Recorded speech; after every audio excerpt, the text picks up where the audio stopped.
feels like until they hear those words. Because you feel totally healthy, and they give you this kind of news that stops your world. When I was shooting Charlie's Angels, no, the thought of cancer never entered my mind. No. Mm-mm. Now to think Kate, Farah, and myself have had our bouts with cancer, it's kind of shocking.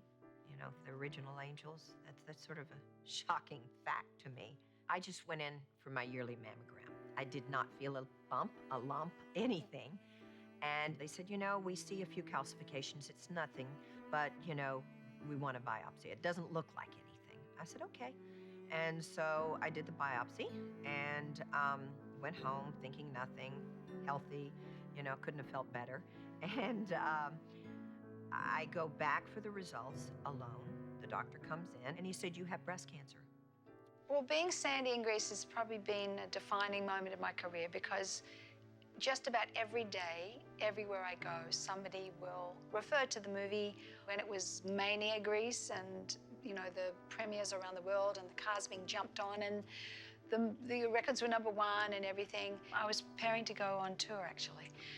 My father was very ill. He was diagnosed with liver cancer. And before I had left, I had found a lump in my breast. I went to the doctor.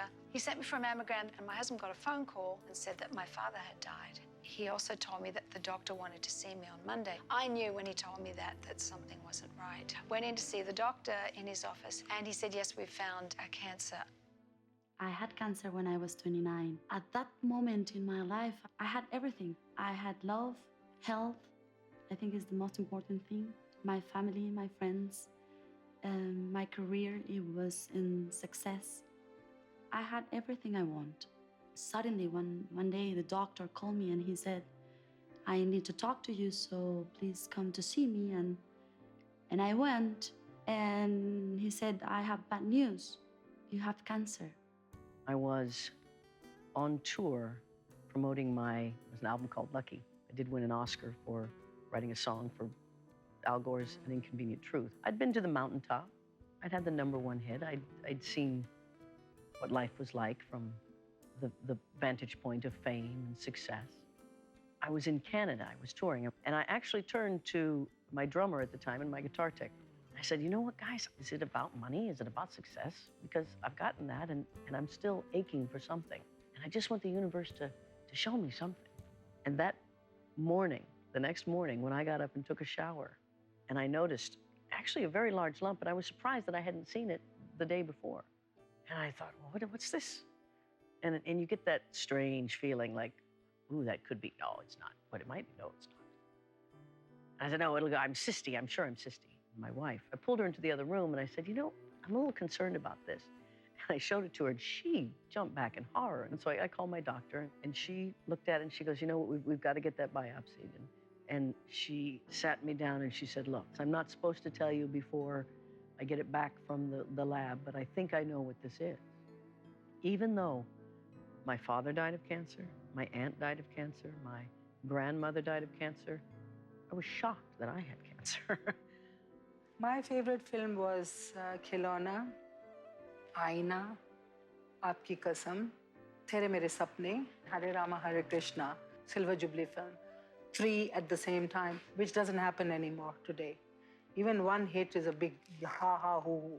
So I've gone through all that. I've seen the success, I've seen everything. And I never thought, like all the other women think, that they will never have a cancer. I found the lump because I'm very sensitive about my body. So I insisted. I said that, doctor, I would like to remove the lump. And my doctor said, it's nothing, it's venile. I said, no, I would like to go through. And I was astonished when I heard, Mumtaz, you have cancer. The Academy Award was a moment that was delicious. I worked very hard. I was thrilled for all of us, and I wasn't accustomed to that kind of attention being given to what was known at that time as a Black project. Of course, when you're on a high, you know there is a low. Of course, when you've been well of your life, you know that there are other people over there who are ill. Unless there's something wrong with you, as Katharine Hepburn would say, then you must be stupid. I had a very difficult time believing that I really had breast cancer. Well, Canadian actress Lisa Ray is fighting the fight of a lifetime. She's been diagnosed with a rare form of blood cancer. It's turned a glamorous starlet into an unlikely advocate for stem cell research. Lisa Ray's rise to fame is the stuff of storybooks. Canadian high school kid discovered by a fashion photographer, and bam, she's a cover girl. After appearing in the film Bollywood Hollywood, she's voted Star of the Future at the Toronto International Film Festival. She's named one of the top 10 most beautiful Indian women of the millennium by the Daily Times of India. She later appears in the film Water, where in an emotional scene, her hair is cut off. It was foretelling. Do you get a cancer diagnosis? I am currently 3 months out from chemotherapy. It was invasive breast cancer. I am sitting on this chair as I think it's important to represent the 40 and under category. Believe it or not, that's only about 5% of all breast cancers that are diagnosed. I had just come back from a film festival with actually Stephen Baldwin, who had won an award for Flyboys, and I had won Best Actress for Americanizing Shelley. The movie's actually out through Warner Brothers. Okay, so but you were just in Washington at a film festival. Now you're here. Is there someplace else you I go now on the go tour? back to Hollywood. I'm there for Okay. 2 weeks, and I go to India to shoot a movie. And then I got slammed with a cancer diagnosis. I don't think anybody ever expects cancer to hit them at any age, particularly at a young age. Found a lump in my right breast. It didn't show up on the mammogram. It wasn't visible in the mammogram. It didn't even show in mammography. Older women have much more fat in their breast, which outlines cancer very well. Younger women have denser breasts because there's a lot of glandular tissue. The glandular tissue tends to hide cancer, so mammograms work best in postmenopausal women. The recent change in recommendations for guidelines has to be studied carefully because we know that mammography works. It may not be as effective in women of certain age groups, but we know it works. It's not a question of doing less mammography, it's a question of doing better mammography screening. And by the way, testing negative for BRCA1 or BRCA2 does not mean that you don't have hereditary breast cancer. About half of women who undergo testing who have hereditary susceptibility test negative. They're still at risk. In 1985, I developed breast cancer, and it was as if a stealth bomber had come in the middle of the night. I had no idea, even with all I knew, how frightful this journey would be. And I am very, very grateful that because my disease was diagnosed very early, that I have been able to survive all these years.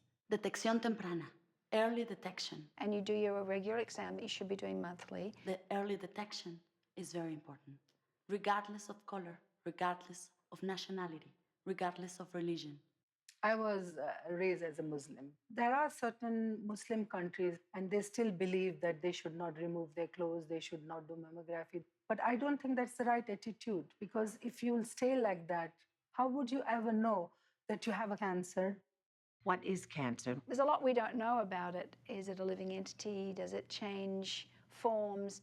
Cancer starts when cells go bad. Well, what makes cells go bad? What makes cells go bad? Why does it attack certain people and not others? Why does it attack certain areas of the body? I think that cancer is a very difficult thing to pin down. We need to look at cancer and see how serious a problem it is. Cancer is not just a national priority in the US, it is the plague of our times. This is a global problem. More people die of cancer every year than all the deaths of AIDS, malaria, and TB combined. We talk about AIDS and we talk about HIV, which is of course as important, but the amount of money which is spent on AIDS does not happen with cancer. In fact, in many low-resource countries, people think of cancer as a wasting disease. They don't even call it by what it is. In some parts of the world, cancer is a stigma, but that's crazy because we can be all affected. Cancer is so common now.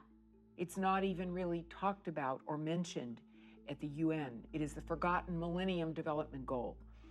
In many governments, there is no cancer program, no detection, no treatment, no education, no outreach. We've got to change that. It is a horrendous life experience.